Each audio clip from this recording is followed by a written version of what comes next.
আপনাদের কাছে আমার হাত জোর করে অনুরোধ থাকবে, আপনারা এলাকায় शांति रक्षा করুন। बीजेपी बाहर का गुंडा लेकर ये उसका प्लान है, उसका पहले प्लान था रामनवमी का दिन में करने के लिए, लेकिन आप लोगों ने वो प्लान भेज दिया है, आप लोगों ने ज्वाइंटली कर दिया। आपको बहुत बहुत सैल्यूट है इसी के लिए। चालाकी से काम लीजिए। और ये भी एक है, हर समाज में कुछ कुछ गद्दार होता है, वो भी रुपया लेके जो डाल में बैठते हैं उसको ही काटता है। अरे रुपया तो इंसान क्यों जन्म लेता है? आज है तो कल नहीं है। हम जब जन्म लेता है खाली आता है, खाली हाथ में, आज जब चला जाता है तब भी खाली हाथ में चला जाता है। तो इतना लोभ करने का जरूरत क्या है? आप क्यों रोजा मनाते हैं? अल्लाह ताला का पास आप दुआ मांगते हैं, शांति के लिए, सुख के लिए, सबको लिए, विश्व शांति के लिए। तो आप हमको बोलिए, आपका अगर मूवमेंट करना है, आप इंडोर स्टेडियम में करो ना, अंदर में करो ना, कोई तो मना नहीं किया, लेकिन बाहर में क्यों आप इसके फंसा है, इसमें फंसा है। बाहर में मत करिए। बीजेपी कोई लड़का आके हिंदू मुसलमान को भड़काएगा तो आप लोगों को एक रोल प्ले करना है, इमाम साहब को कहना है, इसमें आप लोग मत जाइए। हम शांति चाहते हैं, हम शांति चाहते हैं, हम शांति चाहते हैं। हम जब तक रहेंगे हम हिंदू मुसलमान को बंटवारा करने नहीं देंगे। अगर ये विश्वास, एक भरोसा आपका है तो मेहरबानी करके, मैंने भांगड़ में भी देखा, इसका बाद क्या जरूरत है? हम देखते हैं जब कोई ऐसा इशू होता है, कोई अपन आइडेंटिटी के लिए, निजेर आइडेंटिटी बानाबार जोन्नो पॉलिटिकली एटाके मिसयूज करे। I don't like that. अगर हमारा भी कोई करे तो हम उसको भी कंडेम करते हैं, हमें नहीं चाहते हैं। हम चाहते हैं इमाम लोग, आप मस्जिद से प्यार से बताइए कि हमको एक साथ में रहना है। बंगाल में जो शांति रहेगा तो हम लोग सब अच्छा रहेगा। और बंगाल में बीजेपी पोलराइजेशन करने चाहता है, जैसे हमारा गवर्नमेंट चला जाए और वो आने से आपको तो खाना भी बंद कर देगा। दिल्ली में देखा, বাঙালি এলাকায় মাছ ভাত বন্ধ, মাছ মাংস সব বন্ধ, সব বন্ধ করে দেবে। টিচারদের নিয়ে কদিন নাচানাচি করলো, নিজেরাই চাকরি খেলো, আবার নিজেরাই বলছে মমতা ব্যানার্জি জবাব দাও। আমি বলি, তোমরা একুলেও আছো, কুলেও আছো, সব কুলেও আছো, তোমরা টিচারদের চাকরি কেন খেলে? তোমাদের লজ্জা হয়নি? ত্রিপুরায় বলেছিলে বিজেপি গভর্নমেন্ট আসার পরে চাকরি ফেরত দেবো, আজ পর্যন্ত দিয়েছো, 7 বছর হয়ে গেছে। বরঞ্চ তারা যখন গেছিল তাদের মাথা মেরে ফাটিয়ে দিয়েছে।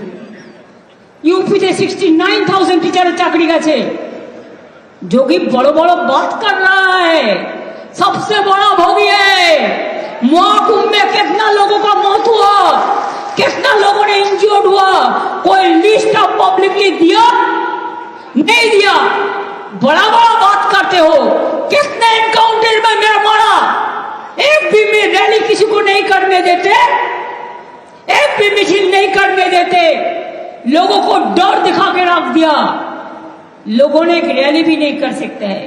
अरे बांग्लाয় तो फ्रीडम আছে, সিপিএম র‍্যালি করে, সিপিআই করে, আল্ট্রালেফটরাও কখনো কখনো করে, এসইউসিও করে, কংগ্রেসও করে, আর বিজেপি তো পারমিশনের প্রয়োজন নেই। আসল জায়গা থেকে চলে আসে,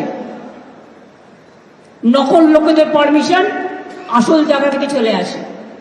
আমি কি বলছি বুঝতে পারছেন? ইশারাই কাফি। সুতরাং আপনাদের আমি এটাই বলবো, যদি আপনারা আমাকে ভালো দেখতে চান, it is my personal appeal. যদি মনে করেন চেয়ারের অ্যাপিল, চেয়ারের অ্যাপিলও, প্লিজ আপনারা শান্ত থাকুন। বিজেপির প্ররোচনায় পা দেবেন না।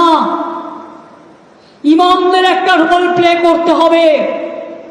আর আমি কিন্তু খুঁজে বের করব বর্ডার এরিয়ায় বিএসএফ কাকে কাকে হাত করেছে এবং কিছু বাচ্চা ছেলেকে 5,000-6,000 টাকার বিনিময়ে ইট ছুড়িয়েছে। এটাও কিন্তু আমি খুঁজে বের করব এবং তদন্ত করব ভালো করে। তদন্ত আমাদের চলছে। আমার একটাই কোশ্চেন থাকবে, হোম মিনিস্ট্রিতে যারা খাইয়ে এনআইকে দিয়ে টুইট করিয়েছেন, যদি বাংলাদেশ সত্যি যাই হয়ে থাকে বাংলাদেশের লোক, আপনি কেন ঢুকতে দিলেন? বিএসএফ কেন ঢুকতে দিয়েছিল? বিএসএফ কেন অ্যালাউ করলো? বর্ডারের দায়িত্ব তো আমাদের হাতে নেই। প্লেন চলছে, প্লেনে কারা আসছে, কিভাবে আসছে? আগে আমাদের পুলিশ থাকতো এয়ারপোর্টে, আমরা একটা রিপোর্ট পেতাম। এখন সেটাও উঠিয়ে দিয়েছেন, কোনো রিপোর্ট আমরা পাই না। ট্রেন চলছে, ট্রেনে লোক আসছে, আমাদের কাছে কোনো রিপোর্ট আপনারা শেয়ার করেন না। আপনারা কি মনে করেন আপনারা লুকিয়ে লুকিয়ে ছুপা রুস্তম খেলা খেলবেন আর पर्दा के पीछा में क्या है हम नहीं समझ सकते हैं, हम समझ सकते हैं इसको। এবং এই জন্য আগামী একটা বছর আপনাদের ধৈর্য ধরতে হবে, কারণ এরপর অনেক পরিবর্তন হবে দিল্লিতে। সেদিনটার জন্য অপেক্ষা করব। আবার নতুন সরকার হবে এবং নতুন সরকারে আশা করি হামাগুড়ি বাবু উঠবেন না। দরকার হলে যেদিন বিজেপি ক্ষমতা থেকে যাবে, যে আইনগুলো অ্যান্টি পিপুল করেছে সেই আইনে আবার কনস্টিটিউশন অ্যামেন্ডমেন্ট করে আইনগুলোকে বদলাতে হবে। If there is a crisis, you have to wait for the future. You have to overcome the situation. And if there is a crisis, be cool and peaceful. আর আপনাদের বলবো, বাংলায় আন্দোলন করে লাভ নেই। আন্দোলনটা দিল্লিতে গিয়ে করুন। দিল্লিতে প্রধানমন্ত্রীর কাছে টাইম চান, দিল্লিতে রাষ্ট্রপতির কাছে টাইম চান। আপনারা সংগঠন থেকে অ্যাপয়েন্টমেন্ট করুন। দরকার হলে ট্রেনে যান, দরকার হলে প্লেনে যান, দরকার হলে অ্যাপয়েন্টমেন্ট করুন, করে আপনাদের প্রতিবাদ জানান। আমি তো আপনাদের পক্ষে, আমি সর্বধর্মের পক্ষে, আমি হিন্দুদেরও পক্ষে, আমি মুসলমানদেরও পক্ষে, আমি শিখদেরও পক্ষে, আমি খ্রিস্টানদেরও পক্ষে।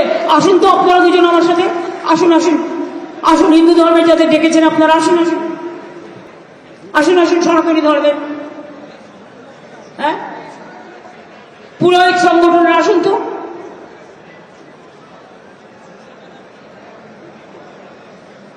আসেন আসেন, बैठिए प्लीज बैठिए। सिख कम्युनिटी के कोई काउके डेकेছেন? आओ आइए, आ जाइए।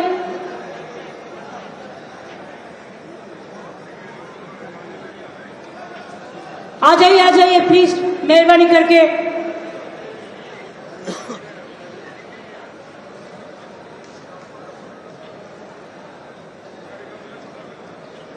আপনারা দিল্লিতে গিয়ে সব রাজ্যের সাথে যোগাযোগ করুন। আগে contact all the state leadership, এবং তারপরে দিল্লিতে গিয়ে প্রোগ্রাম করুন।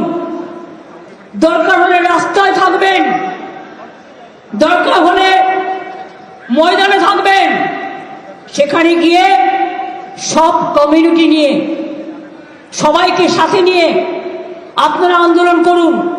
আমি কথা দিচ্ছি, আমাদের তৃণমূল কংগ্রেসের সাংসদরাও আপনাদের সাথে থাকবে।